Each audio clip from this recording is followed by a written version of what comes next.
What's up, YouTube? Okay, so this is going to be one of my wisdom videos and kind of give you background. So I was going to do this in my news video, but it didn't really make sense to do it in that video. So I'm supposed to be back on the road, and I was thinking I'd be out my Dear Tuesday this week, but here's the saga.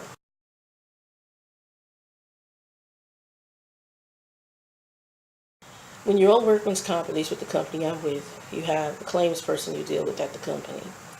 When the doctor goes to release you, he then has to fill out a form, and it goes to whoever's managing your workman's comp, as well as the company claims group. I had to wait for all that to be done. That was done on Friday, but they really didn't get it until Monday. So my true release didn't happen until Monday, the 15th. Okay? I heard from the claims lady, had already left her a message on Friday evening, but by that time she was gone. And I heard from her on Monday or Tuesday telling me, hey, contact whoever it is that I report to at the company I'm with. Before I even got that message, that gentleman was contacting me.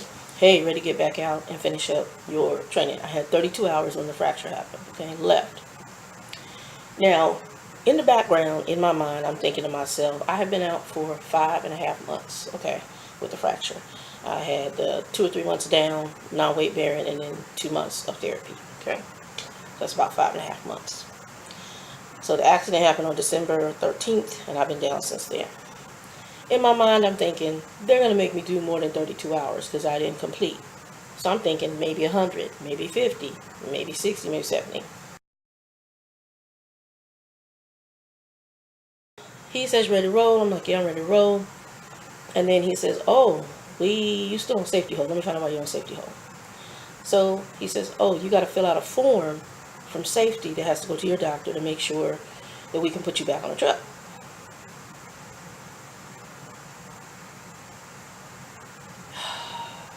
Trucking, the frustrations. So I said, okay, no problem, get me the form. So he got me the form on Wednesday evening. And when I saw the form, I was thinking I could just send it right over to the doctor, but I had to fill out the top part of the form to release them to give the information to the company. So I filled out the top part of the form. Called the doctor's office. The office I go to here in Phoenix, he has 2 locations. The location I went to, the doctor was not in that office on Thursday. So I talked to the lady who was there, and she said they'll be in on Friday. So I said, I'm going to fax you this. I need it filled out. I cannot go back to work until I get this. Understand, money cuts off for workman's comp when you're released, so I don't get any more paycheck from them. So I need money flowing because I'm dipped into my savings, and I'm very low on loot. And I also am trying to work my plan to become an owner op, at least purchase op, and I'm trying to position myself for that. And I then contact the doctor's office, get it faxed over, she gets the paperwork, and then I stay on top of them. I also set up a fax number to fax the email in order to come to my email box so that I can get a copy and keep a copy. Always CYA, people, never trust anything. The doctor's office faxed this form to the 800 number for the company, to the driver manager for the company, and to me. And thank God they faxed it to me, because when I talked to him, I don't see the form. So they did that all on Friday evening, late Friday evening. So I knew because where I'm based out of is California. Even though the company's here in Arizona, their refrigerated division, they don't have one here in Arizona. Apparently that is in California or Utah, and they based me in their California yard, which I'm actually okay with, because other drivers who I've interacted with have told me that California is run way better than Phoenix. And based on my interaction with the coordinator I'm dealing with, I will say I concur. I concur. Lo and behold, I contact him. We talk on the phone I try to call him on Monday. I happen to find out from his partners he's off Monday and Tuesday. And because the nightmare that happened, I really only want to deal with one person to make sure I hopefully get put with somebody decent this go round. Okay, because the person I was with before, I can't say anything. I'll tell y'all more about it once I do my lease purchase deal and I'm on my own. Okay, I'll tell y'all about the whole experience of this from beginning to end. Read between the lines. Ooh-wee. Okay. So I contact them. They say he's not going to be in the office until Wednesday. He's off for 2 days. Wednesday, I contact him via email, and then I contact him via phone. He tells me he's reviewing everything and he'll follow up with me shortly. He just got into the office because he'd been off for 2 days. So Wednesday was like his Monday, and I've been there, so I understood. Later Wednesday, I hadn't heard from him, so I called him because I gave him like several hours. And I know driver managers, driver coordinators. I know they're busy, and he's dealing with new students, refresher students like me. He's putting out fires. I already know that, and I appreciate what he does. And really, the trucking companies don't give them enough people. They really need more people to handle what these people do. So at this point, I contact him, and he says, I don't see the form. And I was like, they faxed it to you, they faxed it to safety, and they faxed it to me. He's like, well, I don't have it. I said, well, check your email. He said, what email did it come from? The same email you saw my email. Oh, there it is. So that's why you see why I can always cover your butt. He says, you covering your butt. I said, I used to work for you guys, so I know how you operate. And I know it's always best to have covering my butt. Plus, I used to be in business management, so I already know you need to always have copies.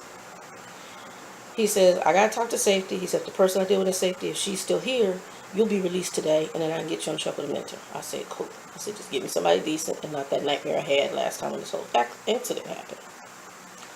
We talked for a few minutes, made some suggestions about training, told me the training would be changing. I want to become a trainer because while I'm there, once I get off the truck, I'm going to go ahead and train because I have previous experience. While I'm talking to him, this is how antiquated the system is, and I believe what he saw because I have to deal with their driver's side system, which was the same system they had from back in 2010 when I was there, which barely works. The touchscreens don't work, half the stuff don't work, and it's just antiquated. They need to step the game up, which there's some changes coming, and I'm hoping that helps them step the game up. So I turn around and I talk to him and tell him, I said, this is my plan. And I'm not telling him everything, but I'm telling him my goal is to be a lease purchase. I will be looking at this company, but I'm going to go for the best deal for me after I get my feet wet. I'm going to be company for a little bit, and then my goal is to do lease purchase. So he turned around and said, yeah, he says, okay, so I get it, totally cool. Very laid back. I really actually enjoyed talking to him. And he listened. That was another good thing I thought about him. He listened. In the meantime, he says, okay, he says, I'll contact you as soon as I hear back from safety. So he then sent me an email message saying, hey, you still ready to roll? Because they're going to make you do the whole 200 hours because you've been off for 5.5 months. And I was like, and I guess he's trying to say, are you going to stay with us? And I'm like, right now, I've got to finish this out. I just have to. And I'll get to that in a minute.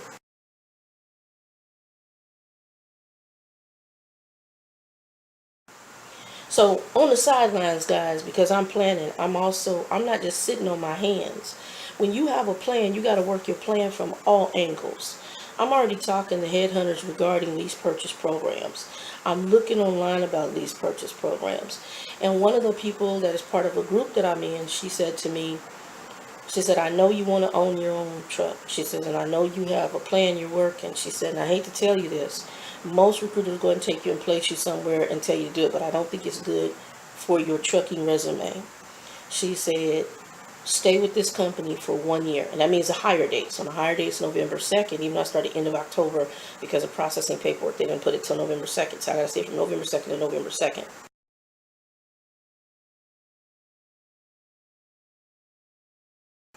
Now, I'm probably going to stay a little bit longer than that because in working your plan, you have to use, what's our favorite word? Wisdom. And if I get off in November 2nd, I'm in the heart of winter. And I don't want to be in the heart of winter in my own vehicle trying to make lease payments because winter does what? It makes you have a lot of downtime. So I'd rather be in a company truck with downtime and still manage and getting an income, maybe not as big because of winter, but at least I'm not in a dangerous situation, A, with my truck the first year, B, trying to make a truck payment in the heart of the worst time of the year in trucking to try to make money, which is winter. And I can stack my dollars once winter passes to have a cushion for the winter months when you have to stop, park, and say, hey, the weather's bad, we ain't moving this truck, freight's going to get there after this storm clears. That's winter, okay? So I'm probably going to be with them until beginning of next year is what I'm thinking. Well, during that time, what I'm going to do is to maximize my income, I'm going to train, okay? I like training. Now, what I'm actually looking for, I don't know if I'm going to a company. I was looking initially, and I'm still thinking about a company called KLLM. They're like at the top of my list. I'm going to look at the company I'm at to see once some changes happen, how they do their lease purchase program. If there's big changes to that and they look good because of who they are, I may stay with them. But if it doesn't change by the time I'm ready to go, then KLLM's at the top. But I have some other companies that I'm showing that have my interest. One of them is with this broker or this recruiter that I'm looking at, this trucking recruiter. Or she's like a headhunter, trucking headhunter, and I'm sure she has others. One of them is one that I've been seeing on the internet a lot, but I've got to get more details on the company. They're a percentage of the load, so I wouldn't have to train, which actually, in some instances, was a good thing. It's a more safe thing just for me and more peace of mind. That would actually be a good thing, and you get percentage of load, so it could ultimately be more money. You control what you take. You choose what loads you're taking a little bit more. I actually like that. You're actually even able to see the freight board, the board, and see what you want to take and let the company know. And they set it all up, and you get 80%. I think it's 80-20. You get 80, they get 20. So he got the release on Wednesday night. Asked him, was I ready to roll? I said yes. Did not hear back from him. Thursday, sent another message. Didn't hear from him. Sent a message on Friday and couldn't get through to him. And then Trucker Bill said, you do know what weekend it is, right? I'm like, no. He says, it's Memorial Day weekend. All the truckers, mentors, trainers, them people trying to get home and have some barbecue. I'm like, I'll be doggone. And I was watching another trucker on here who was talking about the whole Uber thing, and he's stuck in, I think he said Arkansas. And he's calling his driver manager, couldn't get through to her on Friday. And I'm thinking to myself, he's running the same issue I'm running into. These guys have hit, they went in, did they half a day and went the hell home. They ain't worried about this. They like, enjoy your weekend, we'll deal with this on Monday.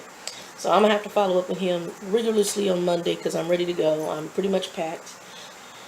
So in talking to him, what was even more interested in antiquated systems, he can't see any of my driving history prior. So he doesn't know, with the exception of my company number is so old, that I even worked for them before.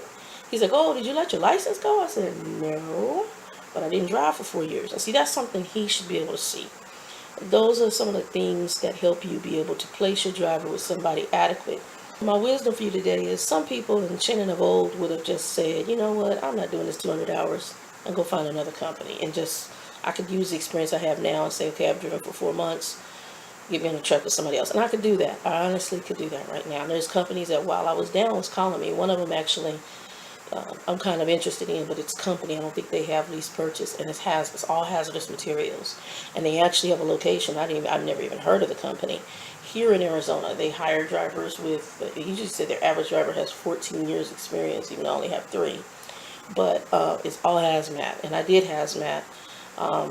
And again, at the end of my period here, I may end up calling them depending on where I'm at financially in order to move to lease purchase, or what I see lease purchase. Because if the lease purchase deal is not good, then I'm going to stick with somebody's company. I just don't necessarily know if it's the one I'm with. And it depends on what the money is. And so right now, hazmat usually pays very good. And with our current administration now opening up the pipelines for the oil fields and some other things that are happening, these hazardous material companies are going to have some probably decent jobs.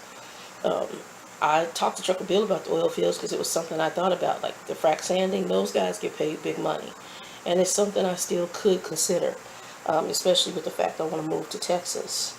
The money that they make in a week in just doing the oil fields is astrologically crazy. It's good money.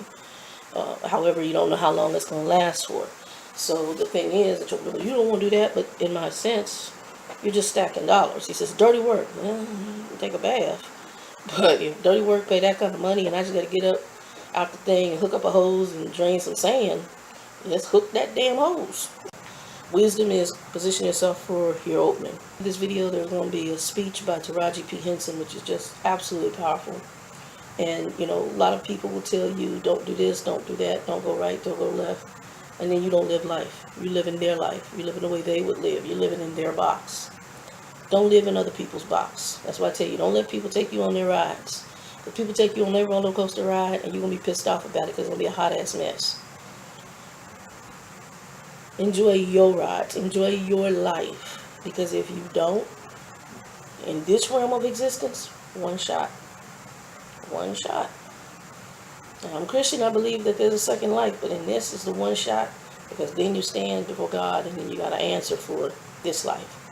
So if you have purpose, if you have goals, if you have visions, if you have dreams, live them. That's what He created you to do. And some of you may be destined for other stuff. Follow your yellow brick road. That's the best way I can put it.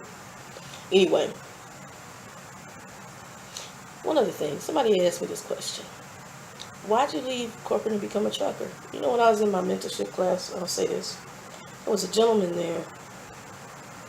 And long beard, long hair. You would have no idea. He used to be a cop. I can't remember if it's Highway Patrol or Phoenix PD. Sheriff's Department out here. I can't remember which one it was. He was sitting in our trucking, and he said, I didn't like it. But I always was curious about trucks, and now that I'm in the industry, I like it.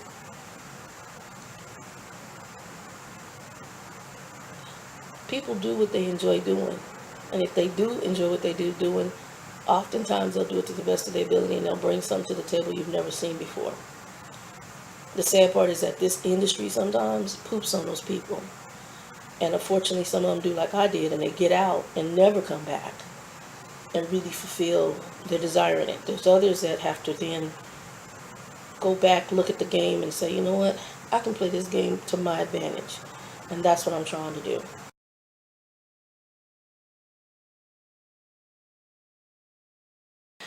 Alright, so I'm still here, but I'm leaving out next week. I found my own mentor. There's a lot right now going on YouTube with trucker drama.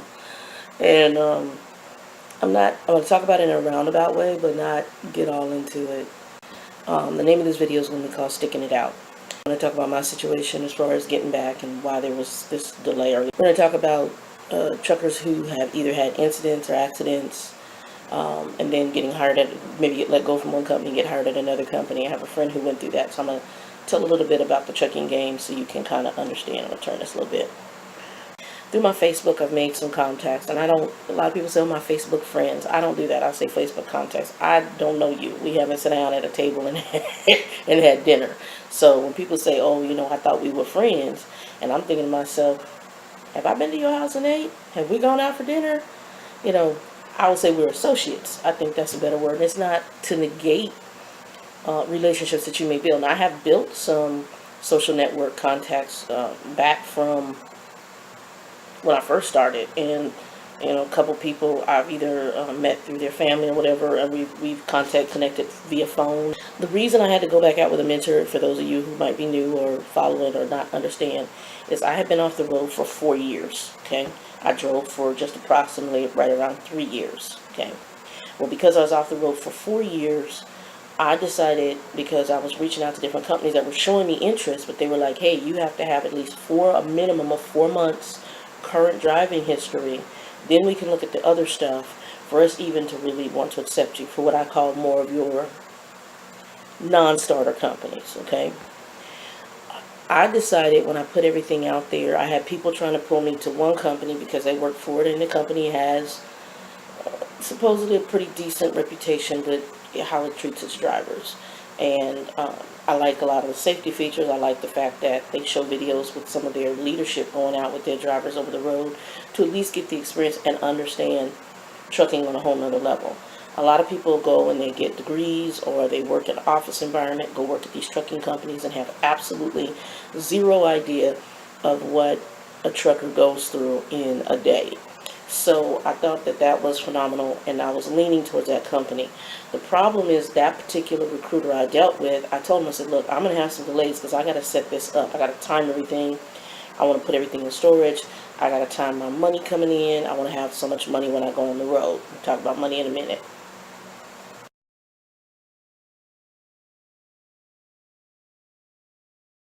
I wouldn't have let, even doing former management, I wouldn't let an employee come back in, hop on the computer, go to work, and you've been out for months. I'm going to sit you down with somebody and get you retrained. Even in the office environment, that's just something that was standard, because there's policies, procedures, things that have changed. You might be rusty on something, might not remember how to do it right. So we're going to do that. And we used to do that even when people came back, workman's comp from other, in an office. So in trucking, yeah, especially handling the vehicle we handle. I'm okay with it. I'm still going to stick with it. So I'm waiting and waiting, and I'm anxious. I'm ready to go. My friends have been very kind, but I want to let her have her house back.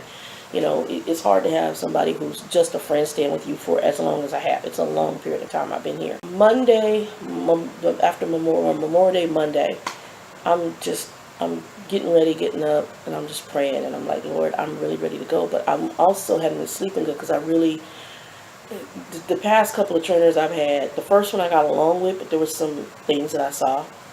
And the second one was just a nightmare.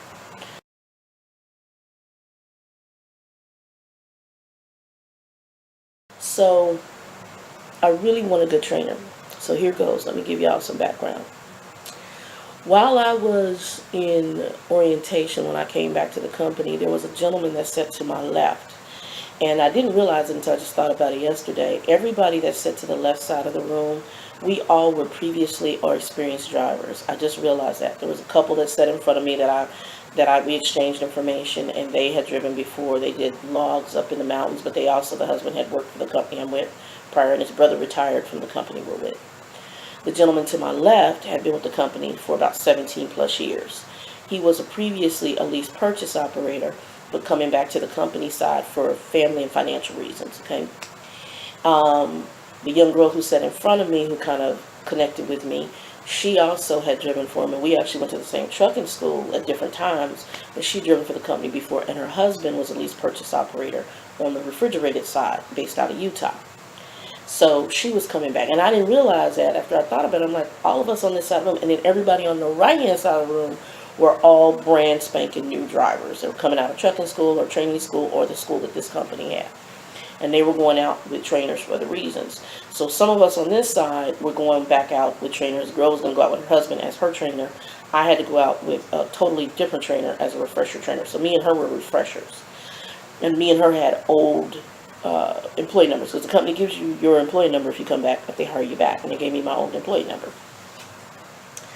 So in talking to the guy to my left, a lot of people felt he was kind of know-it-all, but me and him were on the same page. And then come to find out, he's also a mentor. Me and him had exchanged information, luckily enough. So I reached out to him, and I said, God, you have a student. That's just what happened just recently, because I'm waiting for these guys, and Lord knows how long I'll be waiting for them to get somebody out. And he says, yeah, I have a student, but I'll be finished with them at the end of this week that we're in right now. I'm like, cool.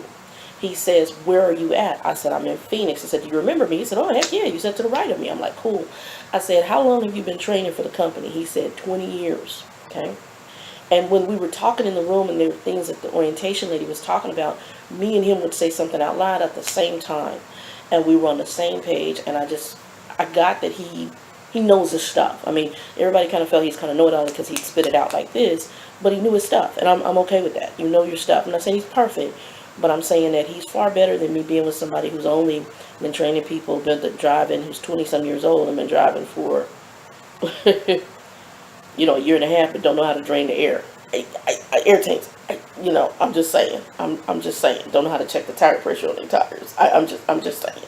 So I need to go with this dude. Okay. So I'm going to respect 20 years worth of experience. B, I knew that I was off in my back end. And I went and took the back end class up there by choice. It wasn't something I had to do. But you know where you're off. And I know it'll come back, but I haven't done this in 4 years. And the biggest thing of driving a truck is putting that thing in a hole. Parking it, backing it. There's other issues, but that to me is number one issue. That's where a lot of your accidents happen, is people backing or not making adjustments for that trailer. So this guy's going to help me with that. I'm married, kids, cool. So I'm praying I don't get perv, and I said, can you train females? He says yes. And I said, this is a go. This is a go. Let me talk to my dude. So I talked to the coordinator. We made it a go. He put notes on the account, and this guy's going to contact me and him as soon as he's on his way here to Phoenix to pick me up. So prayerfully, I'm hoping early next week. My bags are ready to go. I got a little bag we're going to take over here because I've gone through my bag like 3 times on what I need, what I don't need. Yes, the Shannon of old would have been like, hell with this, I'm showing that I'm here for this length of time. Let me go for another company. Shannon of New realizes, I get it.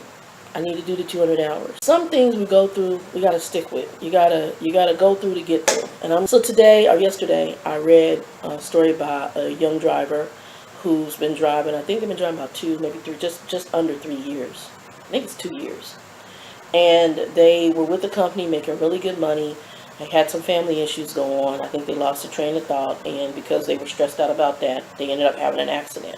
So I say, when you get out here, Bill's saying, you need to be very focused on what you're doing out here in this industry, because you might not go home if you're focused on a bunch of problems at home. You got to make sure you're focused on what's out here going on in this industry. So you got to make sure your crap at home is taken care of when you leave. They were going through a major relational issue, and things didn't work out. And so I think they probably just got off focus and had an accident.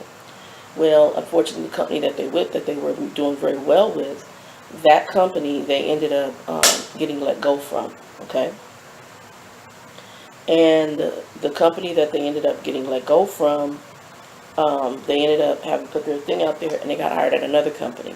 Well, they're not making as much money. They're not getting the miles they want. They're sitting on loads for a long time. Let me share something with you. I'm going to share it with new drivers, and I'm going to share it with drivers who've had accidents. And it's something that I learned. Again, the trucking game. When you come in trucking, there's a psychology to it. And it's kind of sort of jack up, but it's what it is. So, one, you need to build a good relationship with the driver manager. And that's going to start, you just build that rapport. Bridging back.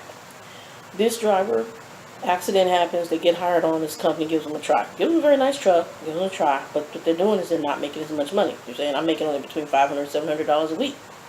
Whereas when I was at this other company, I was making $2,000, $3,500 a week. Now I'm not making that, and I'm always having to call them and try to get loads and get miles and da-da-da-da-da. Okay, just keep doing that. Now, they also can go back to an older company that they started out with where things weren't good and they weren't making the miles and money and so forth. But here's what happens, and I found this out. One of my buddies who was in trucking school with me, I didn't know he had a lot of incidents and accidents under one of the companies that he was with. And so his driving record wasn't that good on the safety side. He ended up getting hired at another trucking company, but he says, I'm sitting in the truck, I'm not getting good miles. The driver coordinator they gave me, he would treat me kind of jacked up. And then I realized, and when he told me all of the issues, I kind of laughed because I realized what it was. If you're a driver who has incidents, accidents, or you come from another company and your driving record wasn't good, they're going to put you with a driver manager who's going to be kind of special. They're also going to be testing you, and they're not going to give you the best runs. They're not going to give you the easiest loads. You're not going to make the big bucks, because what you're doing is you're rebuilding your reputation. You're rebuilding it with them, and you're going to be rebuilding it with the safety group.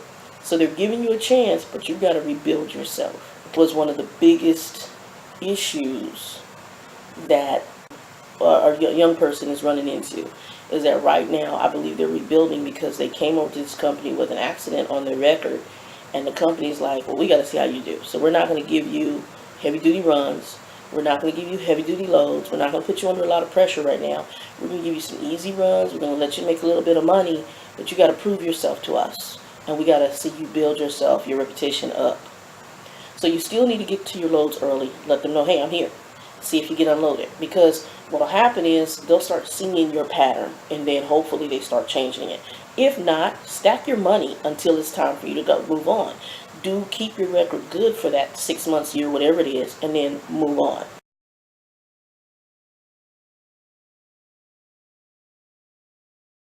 I moved to California with $700 in my pocket and my toddler. And I have to fight the good fight, because people are telling me I can't. You can't do this. You can't. Are you crazy? You're moving to California with your son. You'll never make it. I was 26 when I decided to come here. There's the age thing. Oh, you're too old. If you listen to people, and if you allow people to project their fears onto you, you won't live. What if I believed those people who told me that when I became pregnant in college that I wouldn't finish? I walked across that stage with my son on my hip, and I collected my degree, my diploma.